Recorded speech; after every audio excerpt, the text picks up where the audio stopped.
ഇത് സ്വാബിരി മസ്ജിദ്. ചരിത്രത്തിന്റെ ഓർമ്മകളിലൂടെ സഞ്ചരിച്ചാൽ പണ്ട് ഈ നാടിന്റെ നാമം കുളിയാർ എന്നായിരുന്നുവത്രേ.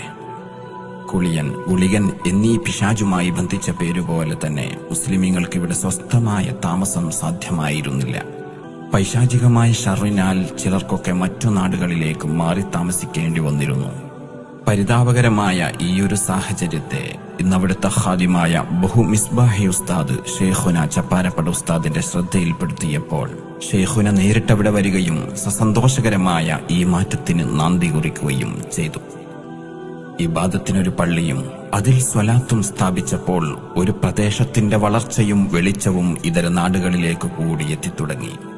വർഷങ്ങൾക്കു മുന്നേ ഷെയ്ഖുന ഹിഫ്ള് കോളേജ് സ്ഥാപിച്ചതോടെ പരിശുദ്ധ വചനങ്ങൾ ഉരുവിടുന്ന കൊച്ചുമക്കളും അള്ളാഹുവിന്റെ ദിക്റിലായി മുഴുകി ജീവിക്കാൻ കൊതിക്കുന്ന വിശ്വാസവൃന്ദവും വർദ്ധിച്ചു വരുന്നത് അന്നേ പതിഞ്ഞ ആ പാദസ്പർശത്തിന്റെ ബഹിർസ്ഫുരണങ്ങൾ കൊണ്ട് മാത്രമാണ്.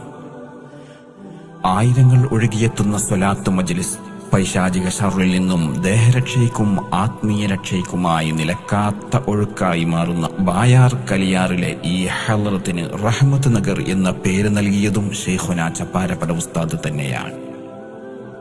ഇന്ന് നൂറുകണക്കിന് മുതഅല്ലിമീങ്ങൾക്കുള്ള സകല സൗകര്യങ്ങൾ കൊണ്ട് വിപുലമായ ഈ സ്വാബിരി മസ്ജിദിനെ കുറിച്ചും ഇല്ലായ്മയുടെ ഇന്നലകളെക്കുറിച്ചും ഷെയ്ഖുനാന്റെ ആ ആഗമനത്തെക്കുറിച്ചും പൂർവികർ പറയാറുള്ളത് ഇങ്ങനെയാണ്: മൗലാന്റെ മുട്ടിന് ശേഷം ഒരു പൈശാചിക മുട്ടും ഇവിടെ ഉണ്ടായില്ല.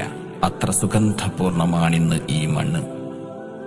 ഈ വിണ്ണിൽ പാറിക്കളിക്കുന്ന ഒരു കൊടി ഇവിടുത്തെ ഏത് സന്ദർശകരെയും ഹഠാതാകർഷിക്കും. ഇതിനു കീഴെയാണ് അസ്വസ്ഥമായ ഹൃദയങ്ങളുമായി എത്തിയവർ സ്വലാത്തിലൂടെ സ്വാസ്ഥ്യം കൊള്ളുന്നതും സുഹൃതം കൈക്കൊള്ളുന്നതും. തൊട്ടടുത്ത മസ്ജിദിന്റെ നിർമ്മാണ നേരത്താണ് ഷെയ്ഖുന പറഞ്ഞത്, നാനാജാതി മതസ്ഥർക്ക് അജ്മീർ എന്ന പോലെ ഇതും വരും കാലത്തെ സകലമാന സമസ്യകൾക്കും പൂരണമായ ഒരജ്മീർ പോലെ കീർത്തിപ്പെടുമെന്ന്. സാഹിബ് മൗല അഹമ്മദ് വലിയുല്ലാഹി എന്ന മഹാനുഭാവന്റെ സ്നേഹസ്പർശവുമാണ് ഇവിടം പൂന്തോപ്പ് പോലെ ശോഭിച്ചു നിൽക്കാനിടയാവുന്നത്. നബിയെ, അങ്ങേക്കും പിശാചുണ്ടോ? സഹാബത്തിനോട് തിരുനബി സല്ലല്ലാഹു അലൈഹി വസല്ലമ തങ്ങളുടെ മറുപടി ഇപ്രകാരമായിരുന്നു: ഉണ്ട്, പക്ഷേ അവനെ എനിക്ക് കീഴ്പ്പെടുത്തപ്പെട്ടിരിക്കുന്നു. പുണ്യപ്രഭ വീശിയാൽ പിന്നെ ദുർബോധനത്തിന്റെ ഉറവിടമായ പിശാചിന് പോലും നിലനിൽപ്പില്ലല്ലോ.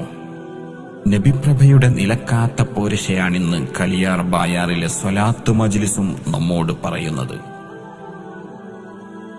അനുഭവങ്ങളെക്കാൾ വലിയൊരറിവില്ലെന്ന നേരിനെ നേരിട്ടറിയാൻ കലിയാറിന്റെ മണ്ണിലെ സ്വാബിരി മസ്ജിദിലെ റഹ്മത്ത് നഗറിലേക്ക് ഒന്നുവന്നു നോക്കൂ. ഇക്കാലത്തും തർബിയത്തിന്റെ മശായിഖന്മാർ ആരാണെന്ന സത്യത്തെ നമുക്ക് ബോധ്യപ്പെടും. ആരാണ് മൗലയെന്നും ആരാണ് സ്വാഹിബ് മൗലയെന്നും നമ്മോട് പറയും. ഈ പതാകയും ഈ പള്ളിയും ഈ റഹ്മത്ത് നഗറും.